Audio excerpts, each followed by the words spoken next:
تاوی مفتی صاحب څه شو؟ مفتی صاحب دا دی ولاړ دی او لسلو کسانو سره نه دی ولاړ، دا لاس لږ اوچت کوي چې خلکو ته پته ولګي او دا کیمرې راواخلي.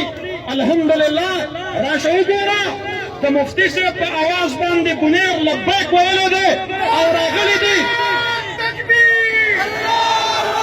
خبره درونو چې دا 30 ارب روپۍ سبسډي دا د قوم د خزانې نه وځي، خو د هغې دپاره دا قوم دلته د خپل کلي د سیاستدانانو په دروازو کې ورځې شپې تېري.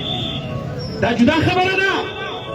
دا وړه دلته د یو سیاسي پارټۍ کارکنانو له نه راتلل، دا غریبانانو له راتلل او د پی ټي آی ممبرانو هغې پې دلته خپله تاڼهداري او جمعداري جوړه کړې ده. اوس وایي موږ د حکومت نه استعفا ورکوو. موږ وایو چې یو کال مخکې م د استعفا ورکړی وی، دا ورځ خو به م نه لیدله. چېرته دومره څه یو مرده لاس خو به زموږ د دې صوبې وزیر اعلی نه و. دومره خو به یې کم از کم د پنجاب نه تپوس کړی چې ای د پنجاب په محلاتو کې اوسېدونکو خلقو، که ته زما په قوم باندې وړه بندې، زه په تا باندې بجلي بندومه د خیبر پښتونخوا نه. نر سړی پکار دی، نر سړی پکار دی. چا چې ویل مفتی صاحب چېرته دی، مفتی صاحب نن راوتلی دی.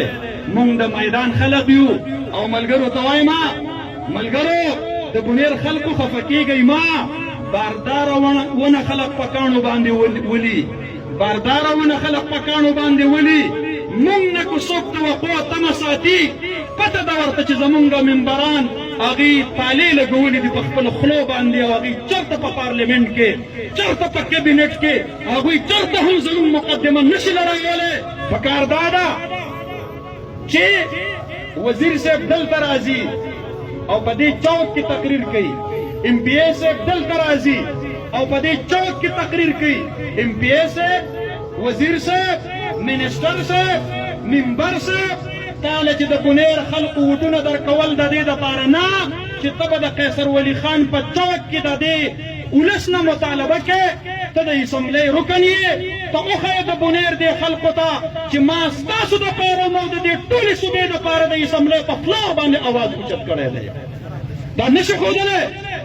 منسټر صاحب، د منسټر کار دا نه دی چې دی به د سوالۍ په چوک کې ته د چا نه مطالبه کې. ته کابینټ میټینګ ته لاړ شه، د خپل وزیر اعلی صاحب ګریوان کې لاس ور واچوه. وزیر اعلی صاحب، زما قوم ته تکلیف دی، خو ما ته پته ده دا چغه ته نشي والی.